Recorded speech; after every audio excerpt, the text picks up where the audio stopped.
Welcome back. Thanks for joining us. This is our first conversation for this morning, and we have a pleasure of having on set internist specialist at St. Luke's Hospital, Dr. Ivan DePaz, and he's in to help us understand more about mosquito-borne illnesses. Dr. DePaz, good morning. Good morning. It's a pleasure having you. Yeah. Thank you. Thank you for making the drive all the way from Belmopan to Garden State. Thank you. Yes, Thank you.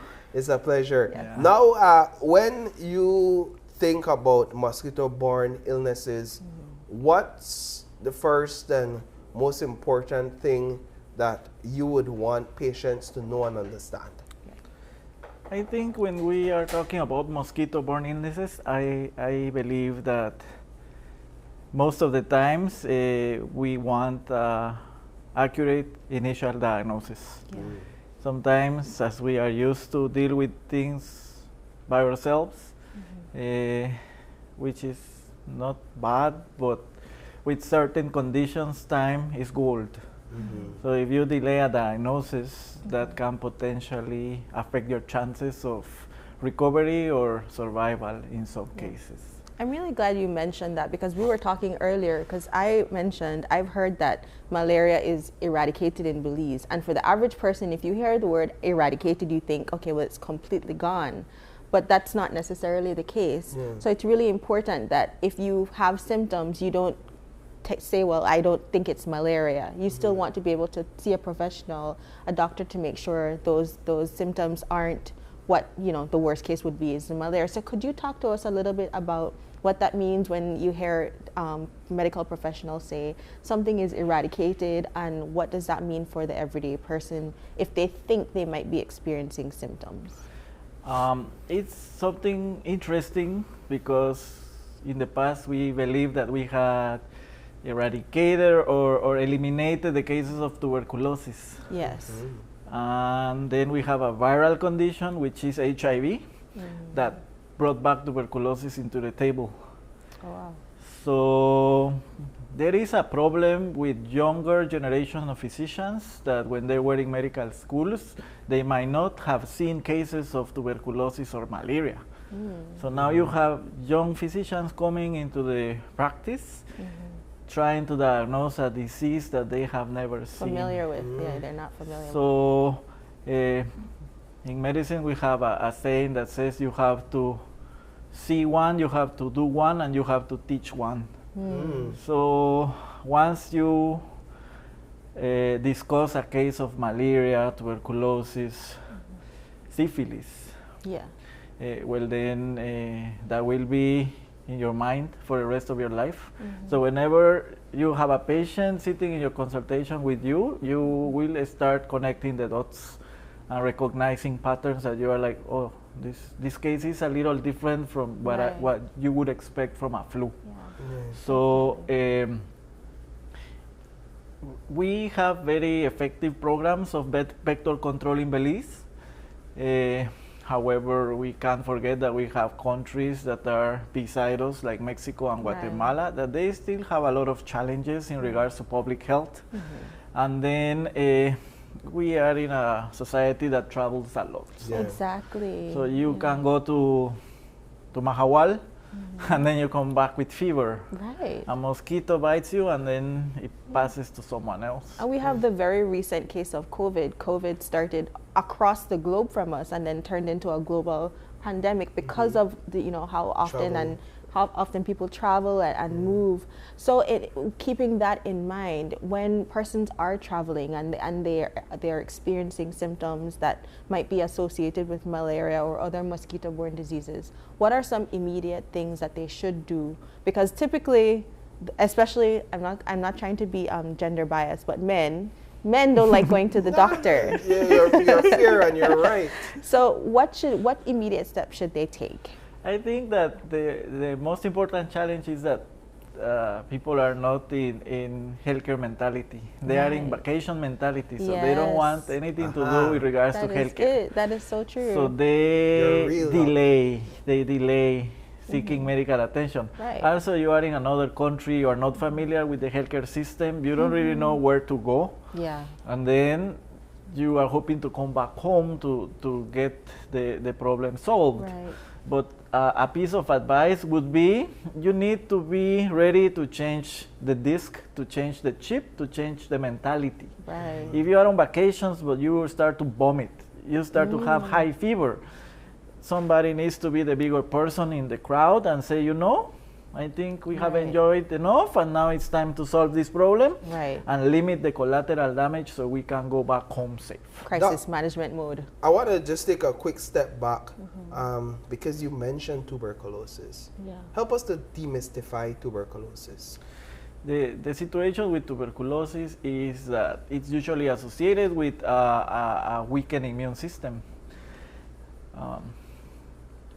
We have seen the emergence of new viruses like HIV virus. This is a virus that comes and compromises your immune system. Right. So people are not aware that they have an HIV infection. They don't seek medical care until they have lost weight, they have diarrhea, they are having a lot of skin problems, and now they want to see a doctor. Right. When you arrive in an advanced stage of disease, you open the door for opportunistic infections to jump inside of you. One of them is tuberculosis. Not only HIV, I have seen healthcare workers that are on treatment with immunosuppressants, steroids, or medications for lupus or rheumatoid arthritis, treat patients in the hospital with tuberculosis or pneumonia, and then they themselves get the infection. So any condition that weakens your immune system opens the door for you to have a condition like these ones. It's that to say, and I just want to be clear, that if you don't have an underlying condition, that you're not as susceptible to contracting tuberculosis?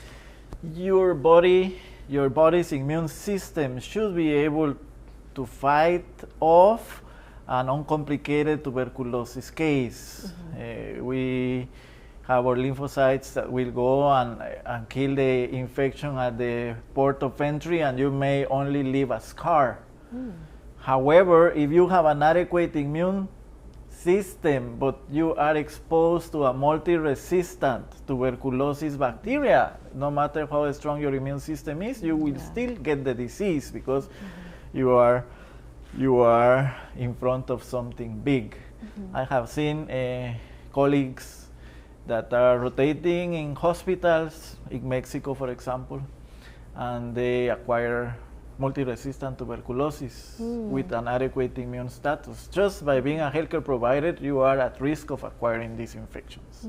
Yeah, and one of the things I've noted finally on that is that some of the symptoms are similar to a lot of the common infections and diseases that we know, correct? When I was born, HIV was just being released to the world. Right. So when I went to medical school, we had few cases of HIV. We had tuberculosis because I trained in Guatemala, and Guatemala has malnutrition and different conditions that still make tuberculosis prevalent. However, there was no H1N1, there was no COVID-19, there was no monkeypox. Right. Now you have doctors that are facing illnesses that they didn't see while they were in medical school. And you have to adapt, because in the past they used to instruct us as, it can't be malaria and dengue. You need to pick one of the two. And you will come with this mentality that it's malaria because of this, it's dengue because of that. Now we have different layers. And yes, it can be salmonella and malaria at the same time. Right. And that's why the physical findings don't match, because you are like, no, but it's not salmonella because the white blood cell is adequate, it's not low. But then why this recurrent fever? I am already giving the patient antibiotics. Yes, you are giving antibiotics for salmonella. You are not treating the malaria, for example. Yeah. Well, I'm really confident in the medical community to be able to adapt to these new and upcoming diseases and conditions. So, in your opinion, as a medical professional, what are some of the ways that the researchers, the doctors can collate this data and use it to develop better technology? Because, you know, if like Paul said, a lot of these diseases have very similar symptoms, you know, the fever, the diarrhea, the nausea, the coughing, it looks very similar. So what, in the medical community, what is there the hope that we can assume that there are going to be better tests or better technology for us to be able to be more definite about these diseases, or is it just that we have to just kind of guess and figure it out as we go? I think the Medical Council of Belize is requiring for doctors to have a certain amount of credit hours each year. On a yearly basis, you have to submit your continuous medical education certificates. Right. That's been evolving as the Medical Council is evolving. Eventually, we should be to a point where the most common conditions in Belize should be reflected in the certificates that you provide to the Medical Council. Like, yes, it's important that you learn about lymphoma, Right. but it is more important for you to learn about cervical cancer, because we have a lot of cases of cervical cancer, breast cancer. Yes. So, well, it's interesting to be learning about lymphoma or myeloma. Yeah. Well, it's better for us to clean the house first, Yeah. and then try to venture in other conditions. And that collection of data is really important as well, because that's the data we'll use to drive decision making and to create the new technologies. But I know that you also brought some slides, Dr. De Paz, on chikungunya. Do you want to walk us through those slides? Well, yes. Since we were talking about mosquito illnesses, we are familiar with dengue. Yes. My dad had dengue. That's like the most common. Right. But now we have an increasing number of cases of another mosquito transmitted illness, which is chikungunya. We have it in South America. We have some cases in Cuba. So we are traveling every time. We have Belizeans going to Dominican Republic, to Brazil, to Suriname. So then they come back home. And even though we have not seen cases of chikungunya for quite some years, it's very important for us to keep it present, because this condition is similar to dengue, but it can become chronic. Dengue would affect you. You are lucky you survive, and you continue with your life. Right. Chikungunya is something different. You get the similar symptoms: fever, joint aches, Yes. and then you have a rash, but then you can remain with chronic joint pain and develop what we call a chronic arthritis. Oh, wow. So it's the same mosquito for dengue, it's the same mosquito for Zika, and the problem is that we don't have a specific antiviral. So it's just for you to pass the disease. Luckily for us, chikungunya is not as lethal as dengue could be. You do have some fatalities every now and then, but it's mostly in people that have advanced age or have chronic conditions like diabetes, heart problems. Right. But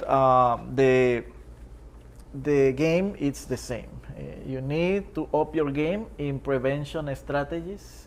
You need to clean your yard. Yes. You need to make sure you are in communication with public health. You see the alerts. And you need to recognize your symptoms. You need to recognize your symptoms. When you should deal with your problem at home and when you should seek medical care. One of the things I'm realizing is how deadly and dangerous mosquitoes are. Yeah, These so these little. little things, and you're saying it's the same mosquito with dengue, it's the same mosquito with chikungunya. It's like to say when a mosquito bites me, it's Russian roulette. I'm not sure which one of the infection is carrying or which one I will contract, and I better pray and hope that it's none of them, right? But one of the recommendations you make is to stay indoors within peak mosquito hours. Yeah. How do you determine that? Well, Well, if you live at Ladyville, the You know. 4:45 to 5:20, that's when they descend. They descend. Is There are that the certain case usually in the evenings at the set of the sun? the mosquito for dengue, Zika, and chikungunya is usually a daytime biter. The mosquito for malaria is a nighttime biter. Oh wow!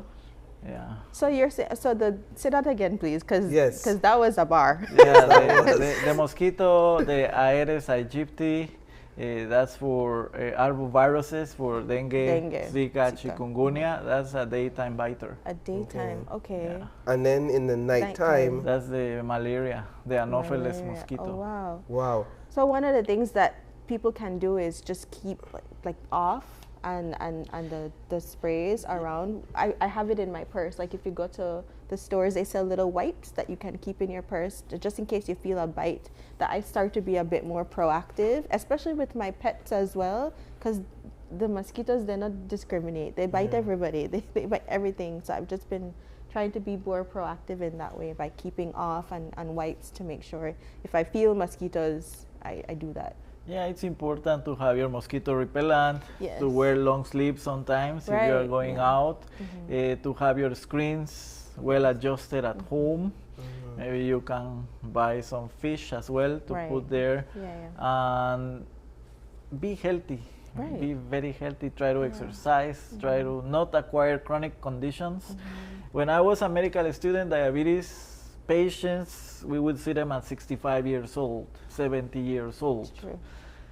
Colon cancer patients, 60 years old. Now that I'm a practicing doctor, I see diabetics 35 years old. Younger. That's type 2 diabetes. Type 2 diabetes. Colon cancer, 45 years old. So we have very little room for mistake for certain conditions Right. on these days, and it's not to sound alarming and oh my God, Right. the bank wants you in debt, the doctors want you sick, and you have all these theories. The business people want you to buy Valentine gifts and stuff like that. But if the aim of your medical practice is to prevent disease, well, you need to be aware that you need to be on top of your game with disease prevention for the things that you can prevent. Other conditions you can prevent, like Autoimmune. autoimmune, rheumatoid arthritis, or a vasculitis. But for the things that you have screening tests, like cervical cancer for the females, the pap smears, the mammograms, colonoscopy for males and females, PSA for males, well, you don't take your chances with those. Yeah. What does treatment look like when it comes to chikungunya? The treatment is basically supportive. Okay. You need to keep the patient hydrated. Right. You need to prevent more people to get infected. So you need to isolate this person, avoid this person to get bitten by the mosquitoes, and then Tylenol for pain. Yeah. Some patients get upset with us. With the Tylenol. My God, I'm paying so much for you to give me Tylenol. Might as well I go. When you don't know a patient, Yeah. and the patient is already sick, you don't want to expose the patient to an allergic reaction Right. if the patient is already having an illness. So you usually play with the medications and you escalate based on the response of the patient. So if chikungunya has a lot of joint aches and maybe Tylenol may not be enough, after you rule out dengue, you can step up the treatment to something like ibuprofen. Why I say after you rule out dengue? because the that can be conditions are fatal. very similar. In one, you use Tylenol and you avoid diclofenac, ibuprofen. That's dengue. Yeah, dengue. And chikungunya, Tylenol may not help you with the joint ache, so you may need to increase your pain medication. Yeah. And that's an important distinction, because I know a young woman who had dengue, took ibuprofen, it exacerbated the blood cells or whatever the chemistry is, and she ended up, passing because of the misinformation about what you should take when you're experiencing pain when you have dengue. So that's really important. We saw it a lot with COVID-19. Everybody had a recipe for COVID-19. Yes. I'm going to do this, I'm going to do that. Oh, I'm not going to get the vaccine. Everybody became a doctor suddenly when it was the COVID-19, and everybody got whatever they put in. At the beginning, sometimes they may take it as a joke. Oh, I got COVID, I'm going 2 weeks home. Then 4 months later, I got COVID again.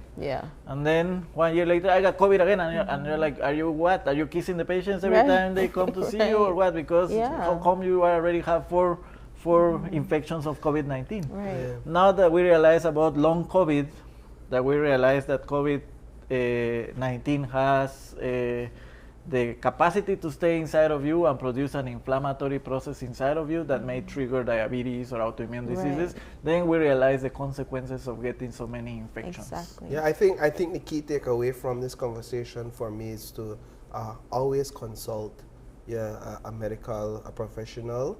Always consult a doctor, always consult a medical practitioner. Not Dr. Google. Not Dr. Google. It can be helpful sometimes, but Dr. Google might tell you, go and consult a real doctor. And so I think that is my key takeaway from this. Whether it's tuberculosis, chikungunya, dengue, malaria, always go to your doctor. And that's where you can really get that person-to-person advice and guidance and direction and even intervention, which is important in many of these cases. And be completely upfront. Some patients, I know they don't like to say everything, or if they have a pain, or they might think it's not important. Everything is important. My sister always told me, because she's a doctor, she's like, when you go to the doctor, everything is important. It doesn't matter if you think it's not important to the doctor. They can associate it with different symptoms, different diseases, and they're the medical professionals that can give you the proper diagnosis and the information you need to be better. Excellent. So Dr. DePaz, I'll give you an opportunity to share some final comments and thoughts. Yeah, something that I used to like a lot whenever I was in the pediatric rotations is that you will have to talk with the parents to be able to obtain the information, because this kid will not be able. So that is very important. Communication. Sometimes you go alone to see the doctor. I think it's better for you to go with somebody else, because you may not be telling me the whole story. Or you may be sick and you don't understand the instructions.